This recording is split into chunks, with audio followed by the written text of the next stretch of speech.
As we stand at the threshold of a new year, I come before you with a heart full of gratitude and renewed determination.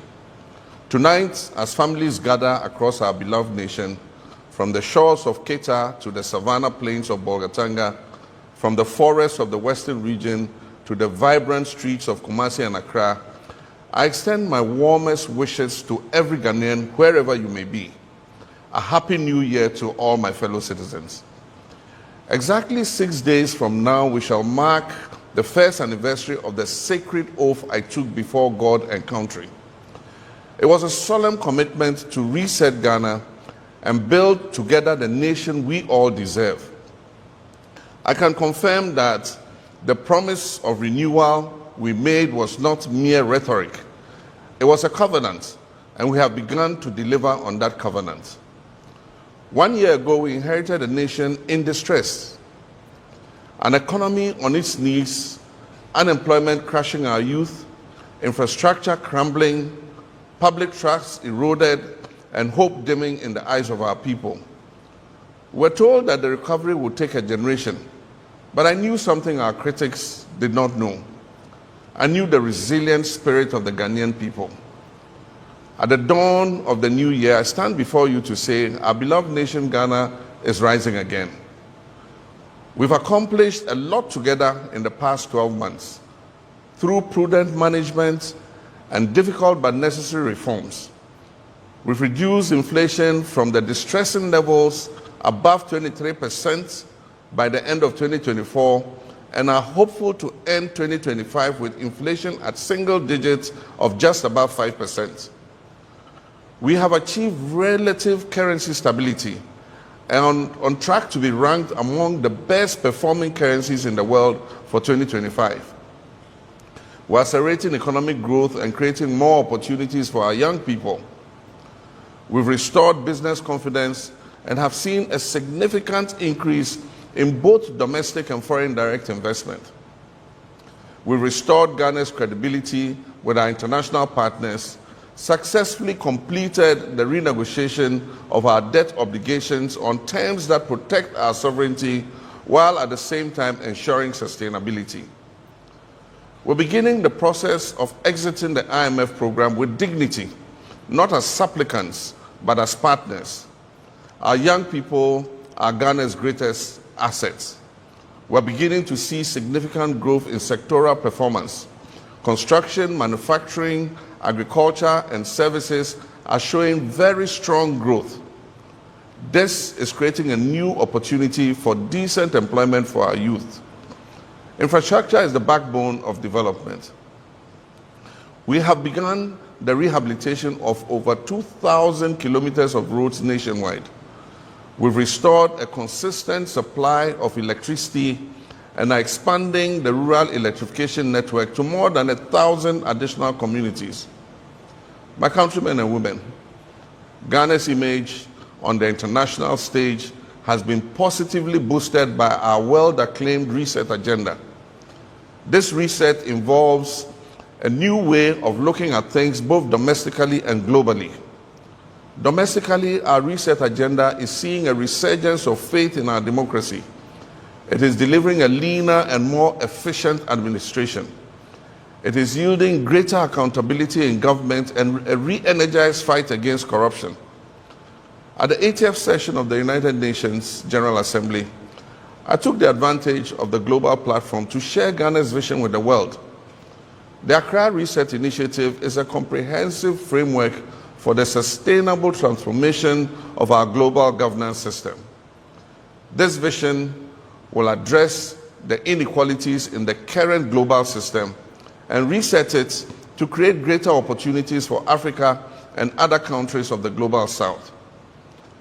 Ghana's call for a global reset will address interconnected challenges of our time, and I'm committed to leading it alongside other world leaders. This is our moment. This is Ghana's moment to lead. To our fellow Africans across this great continent, Ghana's story is a part of Africa's renaissance. The challenges we face are not unique to us.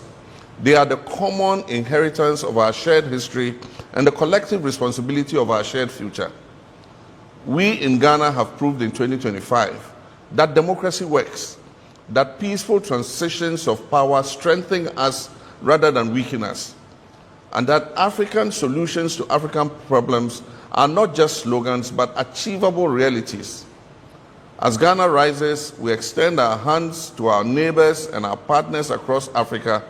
Together, we can and shall build the Africa we want. Together, we can prove to the world what is possible when developing nations are given the space and support to chart their own course. We invite the world to invest in Ghana's transformation, not out of benevolence, but out of the enlightened self-interest in a more stable, prosperous, and sustainable world. My dear compatriots, as satisfying as our achievements of 2025 are, they are but the foundation. The architecture of the Ghana we want must now be built on this foundation. In 2026, we shall accelerate and expand. Every child deserves a world-class education. We'll continue digitalizing our schools and ensure every classroom has the tools for 21st century learning. We shall operationalize universal health coverage through the free primary health care program, ensuring that no Ghanaian is denied care due to inability to pay. Through the Ghana Medical Trust Fund, we'll stretch a hand of support to our people suffering from non-communicable diseases. We shall make Ghana food self-sufficient and transform agriculture from subsistence to a thriving commercial activity through mechanization, value addition, and market access. We're working to achieve 30% share of renewable energy in our national energy mix, reducing costs and protecting our environment. We shall deliver social housing through public-private partnerships, and we shall intensify the fight against corruption with no sacred cows. Every CD belongs to the people of Ghana and must be accounted for. We'll implement the recommendations of the Constitutional Review Committee to make our 1992 Constitution an even greater guide for the consolidation of our democracy. Ladies and gentlemen, governments do not build nations alone. They do that with the cooperation of the citizenry. As we enter 2026, I call upon each one of you. First, our young people. You're not the leaders of tomorrow. You are the leaders of today. Take ownership of this reset agenda. Innovate, create, and build. Ghana needs your energy and your ideas and your commitment. To our entrepreneurs and business leaders, invest in Ghana, build your businesses that create jobs and wealth for yourselves and for the Ghanaian economy. I pledge to maintain a conducive environment for your businesses to thrive. Your commitment must be to seize the opportunities that we create. To our civil society and media partners and watchdog institutions, continue to hold us accountable. A vibrant democracy needs your critical voice. We might not always agree, but we shall always respect the role you play in strengthening our nation. To our traditional leaders and faith-based communities, you are the custodians of our values and the anchors of our community.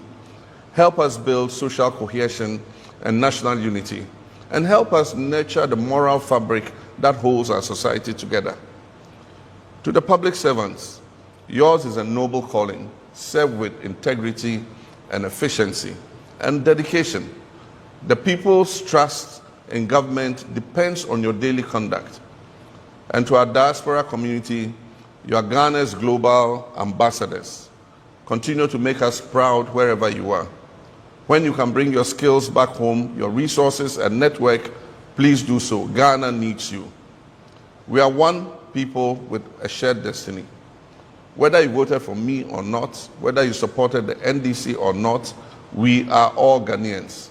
And this reset is for all of us.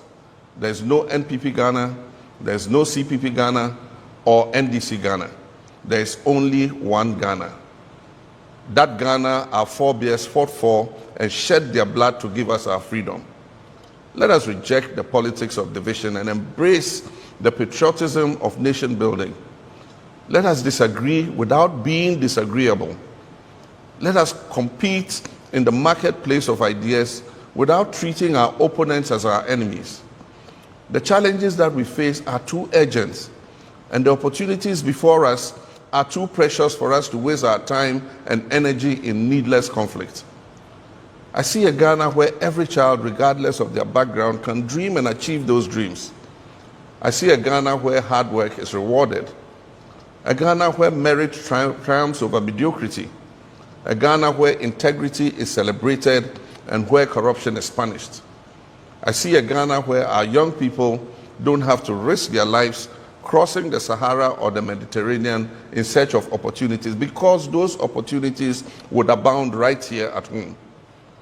I can see a Ghana where our senior citizens live in dignity, and where our sick are cared for, and where our vulnerable are protected. I see a Ghana that is respected on the global stage for the quality of our democracy, the vibrancy of our economy, and the character of our people. I see a Ghana that is a light unto Africa and a beacon unto the world. This is not wishful thinking. This is the Ghana we're building together. This is the Ghana that is within our reach. As we enter 2026, let us move forward together with confidence, determination, and faith. Faith in God, faith in Ghana, and faith in ourselves. Let us build on the foundation we have laid, and let us work harder, let us dream bigger, and achieve even greater things. Let us prove that the promise that inspired our founding fathers and mothers, and the promise that has sustained us through trials and challenges, is not just a promise, but a prophecy that is waiting to be fulfilled. May God bless you all. May God bless our homeland Ghana and make her great and strong.